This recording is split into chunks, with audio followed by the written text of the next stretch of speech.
so unfortunate. Hi, my name is Nick Aid, and today I'm presenting about Jameis Winston, who is an NFL quarterback. Jameis Winston was born January 6th, 1994 in Bessemer, Alabama. From there, he went to play high school football and baseball at Hueytown High School in Alabama. And according to the Florida State reference page, he was the top recruit on the ESPN 100 list, which is a list of college football recruits, and he was the top recruit. So he was obviously highly sought after going into college. And as I kind of hinted at, he ended up going to Florida State University, where he actually played both baseball and football. But as you can imagine, college football is a little bit more popular than college baseball, so that's where he kind of got his fame. He, in 2012, when he got there, he redshirted, so he didn't play any sports, but he still attended the school. And in 2013, he was a redshirt freshman, and he started as the starting quarterback for the Florida State Seminoles. There, he broke several records, having a great season for Florida State.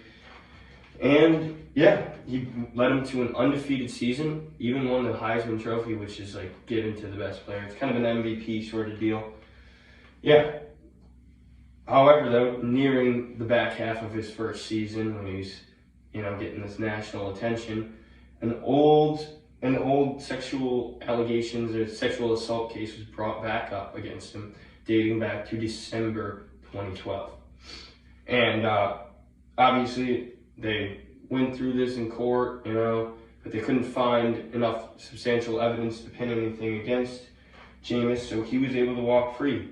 After that, he capped off his undefeated season with the Seminoles, winning the BCS National Championship.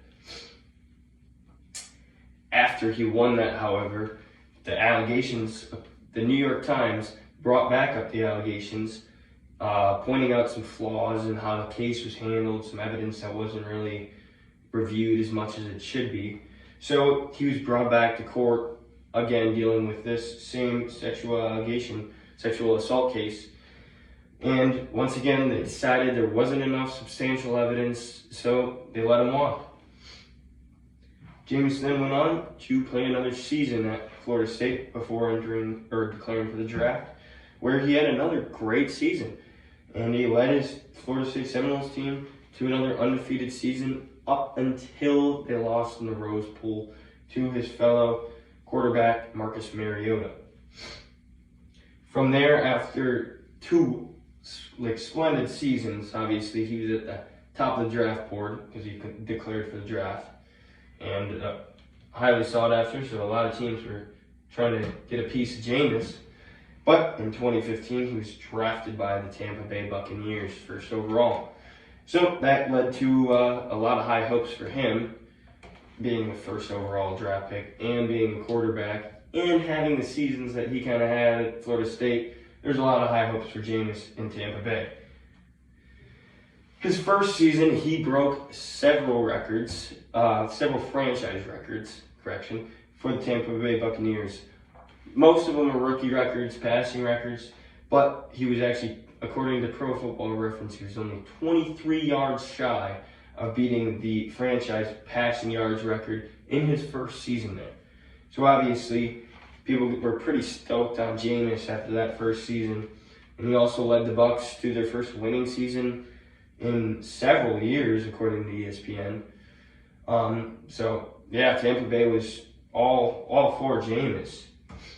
In his second season, the Bucs kind of, as a team, went down a little bit, back down to under 500, where due to injuries, Jameis, however, had another good season.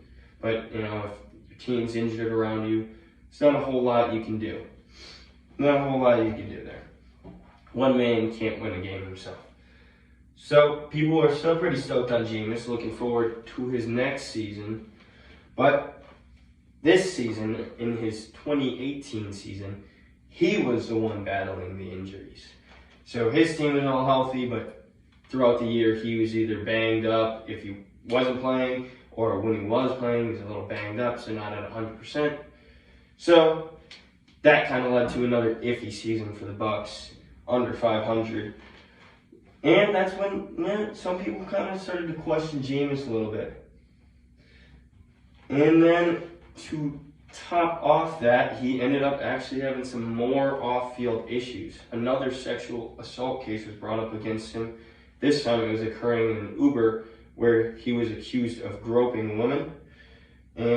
But just like the last case, there wasn't enough substantial evidence to pin anything against Jameis. Sorry, I have been having some technical difficulties with my phone, so it's gonna look a little weird because I had to stop the video. The video actually stopped itself. So continuing on where I left off.